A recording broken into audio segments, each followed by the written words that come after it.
on est maintenant avec la gang de Génération Oui. Ils ont conduit de Shawinigan pour venir en entrevue avec nous. Ils tiennent un podcast sur l'histoire du Québec. Veuillez accueillir Marc-Antoine Lemay et Pierre-Olivier Lassard. Ça va bien, les gars? Ça va très bien. Merci de l'invitation, Charlotte. J'ai pas beaucoup de mérite. C'est surtout PO qui a conduit jusqu'ici. Ça vaut le détour. Ça vaut extrêmement le détour. Bien, c'est moi qui vous remercie, dans le fond, d'avoir accepté notre invitation. Oui, pour commencer, je voulais savoir, là, Génération Oui, c'est quoi exactement? C'est quoi le podcast pour ceux qui ne le connaissent pas? Mais effectivement, c'est une bonne question pour commencer le sujet. En fait, Génération Oui, c'est un podcast qui parle politique, qui parle d'indépendance. Donc, on est 3 jeunes, donc Charlotte, moi et Pierre-Olivier. Donc, on a commencé ça il y a environ quelques mois. On a déjà 3 épisodes de sortie, 4 épisodes de tournée, donc il y en a un qui s'en vient bientôt. Donc c'est un podcast où on parle de politique, d'histoire également beaucoup, on parle d'économie là-dedans, d'enjeux sociaux. Puis pour ceux qui nous écoutent, qui ne savent pas c'est quoi un indépendantiste, pouvez-vous m'en apprendre davantage sur le sujet? Très bonne question, effectivement. Ce n'est plus l'un des débats. Tu sais, il y a un moment dans notre histoire au Québec que c'était la question la plus polarisante. Étiez-vous un souverainiste ou un fédéraliste? Aujourd'hui, on entend plus ou moins parler, malheureusement. Il y a d'autres sujets, notamment la COVID, qui ont pris les devants, également l'environnement. Donc, qu'est-ce qu'un indépendantiste? C'est quelqu'un qui veut faire l'indépendance du Québec. Donc, on s'entend, on ne veut pas se séparer physiquement du Canada, là. Tout ce qu'on veut, c'est d'être un pays comme les autres pays dans le monde, comme le Canada est un pays. OK. Puis, quelles sont aussi vos expériences qui vous ont amené à faire un balado comme le vôtre? Écoute, mon implication puis mon intérêt pour la politique, ça date de plusieurs années déjà, secondaire 4 plus précisément, la période des Patriotes. Charlotte, dernier épisode, t'es au courant. J'en ai beaucoup parlé avec émotion et rigueur. C'était choquant, P.O. Ça me choque. Oui. Ensuite de ça, mon premier emploi, j'avais 16 ans environ. J'ai été vice-président du syndicat d'une épicerie. Je peux pas la nommer, là, mais je sais pas si je suis pas nommé, mais en tout cas. C'est pas nommé. IGA Famille Gauthier Shawinigan. OK! Donc, vice-président du syndicat, fait que je m'impliquais, je défendais les droits, puis c'est là que je me suis dit, OK, j'aime ça m'impliquer, puis j'aime ça. C'est trippant au bout, une fois que t'as la piqûre, là, ça pique pas vrai. Puis toi, Marc-Antoine? Écoute, malheureusement, à l'inverse de mon collègue, je n'ai pas été vice-président d'un syndicat. Ceci étant dit, j'ai commencé à m'impliquer en politique très jeune. En fait, le jour de mes 16 ans, parce qu'au Québec, pour adhérer à un parti politique, ça prend 16 ans. Donc, le jour de mes 16 ans, j'ai adhéré au Parti québécois et au Bloc québécois. Donc, voilà. Puis, par la suite, j'ai commencé mon implication dans les instances du Parti québécois. J'ai été représentant jeune, j'ai également été secrétaire, conseiller. Je suis monté comme président régional jeune. Donc, il y a plusieurs régions au Québec. Comme vous le savez, ici, on est en Outaouais. Nous, on vient de la Mauricie. Donc, j'étais président pour les jeunes de la Mauricie au niveau du Parti québécois. Et j'ai finalement monté en 2017 au comité national des jeunes du Parti québécois avec des collègues de partout au Québec, des collègues de l'Outaouais que je salue, évidemment, Gabriel Desjardins notamment. Mais voilà, c'est mon implication que j'ai faite de 2017 à 2021 au CNJPQ. Puis on me dit aussi que tu as fait partie... Ah ben c'est ça, le CNJPQ. Là. Puis tu t'occupais aussi des médias sociaux, hein, je crois bien. Oui, donc ce qu'il faut comprendre, c'est que le CNJPQ, c'est la grande organisation des jeunes péquistes à travers le Québec. Cette organisation-là compte sur 9 personnes, un président et 4 conseillers gars, 4 conseillères filles. J'étais l'un des conseillers et ma tâche à moi, c'était les communications. Donc, tout ce qui était Facebook, Twitter, Instagram, également les relations parfois avec les médias, c'était dans mon domaine. Et dans le fond, c'est qu'est-ce qui vous a poussé? Vous auriez pu faire tellement d'affaires avec votre, on va dire, titre d'indépendantiste. Mais pourquoi vous avez décidé de faire un balado en particulier? Bien, moi, mon mandat au Parti québécois prenait fin.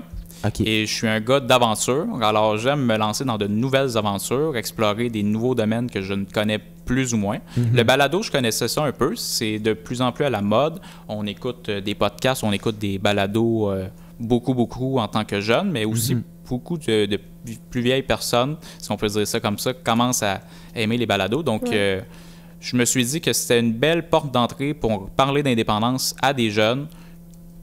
Voilà. Et vas-y, Charlotte.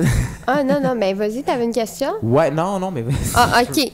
Mais moi, c'est ça, je voulais savoir, là, vraiment, c'est quoi qui vous a poussé à devenir des indépendantistes? Écoute, Charlotte, l'histoire du Québec, c'est une belle histoire. C'est une longue histoire aussi, malgré qu'on est un peuple puis une nation qui date de plus ou moins 400 ans et demi. C'est pas si vieux que ça.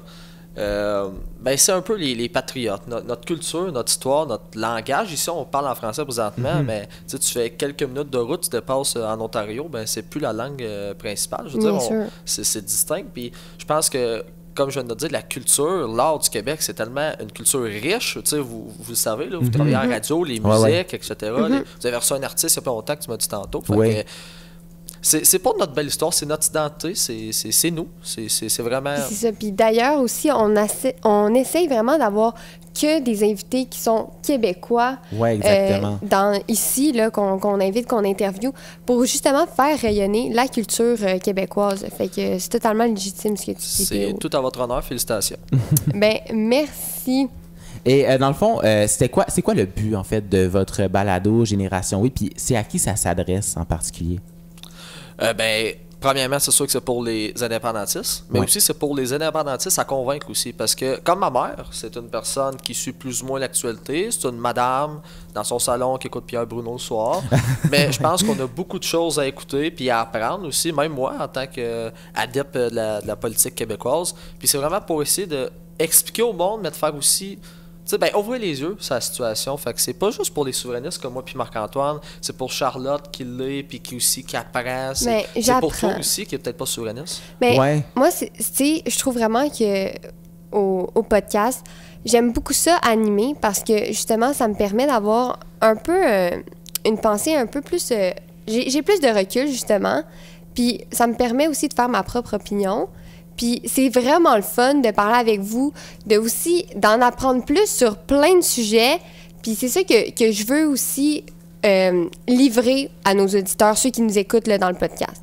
Fait que, mais dans le fond, pour répondre à ta question, je suis pas totalement souverainiste, mais je te dirais que, c'est rare, je donne mon opinion à la radio, c'est surtout pour la langue française, je dirais que je trouverais ça important. Justement, on a vu la gouverneure générale qui parle pas français, ça j'étais comme... Ouais, c'est dommage, c'est plate. Le fait qu'elle faisait partie des Premières Nations, ça, j'étais super content par contre. Mais la protection de la langue française, je suis très d'accord. On doit vraiment la protéger. C'est une super belle langue. Puis c'est pour ça que moi, personnellement, ça serait le côté souverainiste. Plus linguistique. Oui, exactement. Oui, exactement. Je comprends. Et, vas-y. OK. Ben non, c'est ça. Moi, je voulais débattre là, avec vous là-dessus. Là, justement... Il y en a qui ont pour... Oui, vas-y, Marc-Antoine. Ben, j'aimerais ça intervenir sur ce que tu as dit. C'est très intéressant au niveau culturel. C'est vrai qu'on a une culture différente du reste du Canada. Exact. On le voit ici. Là, on est au Québec. Ouais. Aujourd'hui, je profite de ma visite en Outaouais pour aller visiter un pays étranger. Pour la première fois, je m'en vais au Canada. Alors, je vais aller visiter Ottawa aujourd'hui avec mon ami P.O. On a nos chandails Génération Oui, on a nos pancartes du Oui. Donc, on va aller devant le Parlement canadien. Okay. Mais fondamentalement, ce que je veux dire, c'est que pour moi, je m'en vais visiter une autre culture. Je ne dis pas qu'on s'en va dans un autre monde, là. On s'en va pas dans une autre galaxie. Là. Non. Mais pour moi, c'est étranger, plutôt que si j'irais plutôt vers du côté du Saguenay, que je me sentirais plus chez moi, avec des références culturelles de chez nous, avec une langue de chez nous, avec des mets de chez nous. C'est ça que j'allais te demander, justement, Marc-Antoine, et à PO aussi, là, si tu veux intervenir. C'est quoi les gros clashs entre le Québec et le reste du Canada? Ben, en fait, je fais une mini parenthèse, je vais laisser Marc répondre. Ça va être un bon challenge pour moi et Marc, parce qu'en Mauricie, on est quand même deux petits gars assez connus, assez populaires. Puis là, d'aller à Ottawa... Non, c'est une blague, c'est juste... non, mais pour vrai, ça va être quelque chose de voir. Moi, mon oncle habite dans la région d'Ottawa, fait que c'est pas la première fois que j'y vais. Mais c'est intéressant de voir quelques heures de route, là, ça part tellement une culture distincte. Le langage, on va peut-être aller manger quelque part ou dans un dépanneur, puis ça se peut qu'on se fasse même pas servir en français. Fait que, je vous le dis, c'est certain que vous ne... C'est ce que je me dis, Sortez votre anglais. Vous allez sortir votre anglais. Yes, no toaster. C'est le temps de... Hello, my name is Marc-Antoine. Mais c'est ça, comme vous allez voir, tu sais, nous, on est super chanceux parce que autant sais, on est originaire d'ici, là, moi, Ouais. Félix et Kelly. Donc, on a appris à vivre justement avec dans le fond, nous qui est Québécois, des Canadiens français et les Canadiens anglais, justement, puis à sortir, puis justement aller à l'autre bord du pont, puis faire, bon, OK, ici, comment ça, c'est anglais? Tu sais, ben, je sais, pour vous, peut-être, ça doit être un peu différent, Ouais. mais pour nous, on l'a vécu, genre, ça a tout le temps été là. Fait qu'on le sait que quand on traverse l'autre bord de la rivière, ben, c'est en anglais. Oui, vas-y, P.O. Ben, même ici, vous, la réalité, tu sais, nous, on est comme en plein milieu du Québec. Je veux dire, Ouais. c'est beaucoup Ouais. francophone. Je veux dire, ça commence à se grandir, puis plusieurs, tu sais, les nouveaux arrivants arrivent en région, puis je trouve ça super bien. Mais vous, ici, là, vous êtes à côté d'Ottawa, puis de l'Ontario. Ouais. Y a-tu beaucoup de personnes qui parlent en anglais? Ah Faites-vous oui. servir en Vraiment. anglais? oui. Pas Ben, mal, moi, puis- je te dirais, qu'est-ce qui se passe, c'est que quand il y a des anglophones qui viennent ici, tu sais, on a comme un peu, on se sent obligé de les servir en anglais, tu sais. Ouais. Mais quand on s'en va là-bas, eux, tu sais, il y en a pas beaucoup qui parlent français parce qu'ils considèrent que c'est une langue qui est comme plus, tu sais, difficile, puis aussi que, tu sais, c'est juste le Québec qui la parle, fait que pourquoi on la parlerait, tu sais. Mais, tu sais, je te dirais que, ouais, on est habitué, puis je pense qu'il y a beaucoup de personnes, il y a quasiment tout le monde qui est bilingue à Gatineau, là. Mais tu sais, il y en a des gens, tu sais, que je connais qui sont justement des Ontariens qui apprennent le français. Tu sais, j'en ai une amie franco-ontarienne, ben, justement, franco-ontarienne, mais tu sais, il y a des écoles aussi à Ottawa que, justement, c'est des écoles françaises, puis ça parle juste en anglais à l'extérieur des cours, là. Fait que ça, c'est quand même quelque chose aussi, c'est quand même un enjeu. Ouais. Mais c'est sûr que je crois pas, justement, que c'est juste nous qui est comme soumis à apprendre l'anglais, là. Je crois que aussi eux, parfois, là, c'est rare, OK? Mais c'est pas tout le monde, là. Faut pas trop généraliser. Il y en a que je connais, justement, qui sont à la base anglophones puis qui parlent français aussi. Mais c'est sûr que nous, tu sais, quand on décide d'aller à Ottawa, ben c'est sors ton anglais, puis c'est ça. Et je te dirais même, admettons, avant, je travaillais au IW et j'avais une cliente, c'est arrivé que... puis c'est arrivé il y en avait une en particulier, là, mais c'est arrivé quelques fois, tu sais, elle me parle en anglais, donc je la sers en anglais, tu sais, j'ai pas de problème, moi je suis bilingue, donc c'est vraiment parfait. Puis après ça, à un moment donné, tu sais, j'avais de la misère à comprendre quelque chose, puis là, elle me parle en français, super bien, un accent québécois. Là, je suis comme... ben, on peut-tu continuer en français? Tu sais, vous parlez français, tu sais, vous venez du Québec et comme... Ouais, mais tu sais, je préfère parler en anglais. Elle me parle super bien en français. Je suis comme, ben, tu sais. Fait qu'il y a des choses comme ça, des fois que ça arrive, puis plus particulièrement à Gatineau, dans la situation qu'on est, tu sais, au niveau du territoire, là, tu sais, à côté d'Ottawa. Donc, ça arrive des fois que c'est comme ça, puis, tu sais, je me suis adapté. C'est sûr que je suis pas d'accord avec ça, mais, tu sais, ça reste que c'est la réalité qu'on vit. C'est notre là. réalité de ici. Fait que, Ouais. j'espère. J'ai hâte de voir comment vous allez vous sentir là, après. Là, vous me direz. C'est quoi vos appréhensions? Avez-vous des appréhensions? Moi, je pense qu'en revenant chez moi ce soir, je deviendrai un fier Canadien. Je vais d'accord. brandir l'unifolié et je vais chanter au Canada avec grand plaisir. Ouais. Non, mais sincèrement, je comprends votre réalité, puis c'est une réalité qui est Ouais. pas la nôtre. Mais c'est ça. Mais je trouve ça... Ben, tu sais, tantôt, tu disais un peu, Charlotte, qu'il y a des gens qui vont dans des écoles françaises puis qu'à l'extérieur, ils parlent en anglais. Ben, en fait. Ouais. Ou l'inverse. Ben, non, c'est ça. Ok. C'est des Ontariens qui vont à des écoles, justement, franco-ontariennes. Dans leur cours, désolé, ils parlent en français, mais à l'extérieur de leur cours, comme sur l'heure du dîner ou dans leur pause, c'est qu'en anglais. Et je connais, justement, là, je fais en escalade, là, je fais du coaching et tout. Et puis, il y avait une personne, justement, qui était à la base anglophone, que je coachais. Puis, il me parlait juste en anglais, mais elle allait à une école, justement, française. Donc, c'est ça. Et à Ottawa, même, tu sais, il y a le côté franco-ontarien. Tu sais, l'autre jour, j'étais allé, vous allez peut-être passer par là, le marché Baye. Tu sais, c'est un marché proche du centre-ville avec, tu sais, plein de restos et tout. Puis dans le fond, il y avait une petite ruelle. C'était écrit, genre, tu sais, à l'honneur, tu sais, des franco-ontariens. La ruelle, sérieusement, ça faisait dur en tabarouette. C'était louche, là. Tu regardais ça, c'était tout ça à la terre. Fait que j'étais comme, t'as à côté tous les beaux petits commerces, t'as la ruelle pour les franco-ontariens, puis c'est vraiment, ça fait dur, tu sais. Pour Fait que vrai? j'étais comme, J'ai ouais. jamais vu ça. Moi, si c'était on y une va un petite ruelle jour. c'était en deux commerces, puis ça faisait vraiment dur. Mais oui, à un moment donné, si on y va ensemble, je te montrerai ça. J'étais comme, ouais, il me semble que c'est plate, là. Puis même, je pense, le premier ministre de l'Ontario, Doug Ford, il est pas, il est pas pro-français tant que ça. Là. Je veux pas me mêler des affaires d'un autre pays, Ouais. mais effectivement, le gouvernement conservateur en Ontario est vraiment pas pro-français. Non. Puis baisse les subventions aux universités, baisse les subventions aux services en français, tout simplement. Puis c'est très dommageable. Mais effectivement, la langue française, c'est un beau sujet qu'on doit... Ce fut la langue de la diplomatie pendant des années, que c'était que en français que ça se passait. Encore aujourd'hui, le français est une belle langue parlée sur tous les continents. La langue française est également une langue à représenter dans des grands événements internationaux. Bref, on l'aime, notre langue française, et c'est important de la préserver. Mais pensons au Festival de Cannes présentement là, en France. Donc, c'est juste ça qui se passe présentement. Ça, c'est comme un sujet d'actualité qui vient à ça. Là, partout dans le monde, le français, c'est reconnu. Moi, Félix, j'ai une question. Pour moi? Pour toi? Ah, c'est rare, je me fais poser une question d'entrevue. Ouais.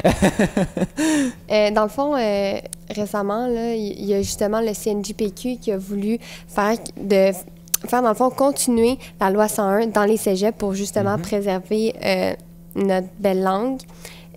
Éviter, dans le fond, justement, juste pour préserver, dans le fond, la langue française. Exact, oui. Et puis, toi, je voulais savoir, Félix, est-ce que tu crois que c'est une bonne idée? Moi, je suis très d'accord. Moi, je suis très pro-français. J'ai même des amis qui sont pas tant, qui nient l'importance de l'utilisation du français dans la vie de tous les jours. Puis je dis, sérieusement, la matière la plus importante à l'école, c'est le français. Moi, je l'ai dit tout le temps, là, sérieusement. Puis, des fois, je me fâche parce que sont comme, non, vraiment pas, c'est pas une langue universelle, puis vraiment pas. Puis ça me frustre. Donc, oui, je suis très pour la loi 101 dans les cégeps. Puis vous, les gars? Bien, évidemment, je suis pour, et je suis très content de voir que 2 jeunes de l'Outaouais, au moins, soutiennent cette mesure-là. Ils ne sont pas impliqués au Parti québécois nécessairement en plus. Non. Donc, je trouve ça très encourageant. P.O., veux-tu... Je peux compléter, mais écoute, c'est une action qui est extrêmement importante parce que les chiffres parlent d'eux-mêmes. Si on n'agit pas, puis si on ne porte pas des décisions comme celle-là, le français n'existera plus pour nos petits-enfants. Je veux dire, le français est en fort déclin depuis plusieurs années, donc il va falloir des mesures comme ça pour le protéger. Exactement. Effectivement, et tout ça découle de, vous le nommiez tantôt, de l'intérêt pour la langue anglaise. Pas de la part des Anglais. C'est normal que les anglophones veulent peut-être continuer leur parcours en anglais. Ben oui. Mais que des francophones décident de se dire, moi, je veux vivre ma vie en anglais, je veux aller étudier en anglais, je veux avoir une job en anglais. Ça devient problématique si un jour on veut continuer à avoir une majorité francophone au Québec. Puis, on est en fait au centre de plein de provinces anglaises, mais en plus, il y a les États-Unis en bas. Là. Ça, c'est un lourd... Puis dans le fond, ça bouge des dans choses. le fond, nous, on est tenaces là, avec notre français parce que juste avec notre dernier épisode du podcast où on a parlé justement de la période des Patriotes, on a appris que, dans le fond, on s'est fait coloniser, nous, ici au Québec, et qu'on s'est tenu debout. Puis on a décidé de préserver notre langue. Et ça, pas juste à une reprise. Là, tu l'as nommé pendant la rébellion des Patriotes, effectivement, mais il y a eu plusieurs moments marquants dans notre histoire qu'on s'est levé pour dire, écoutez, là, la langue française, là, on est dans un océan anglophone en Amérique du Nord.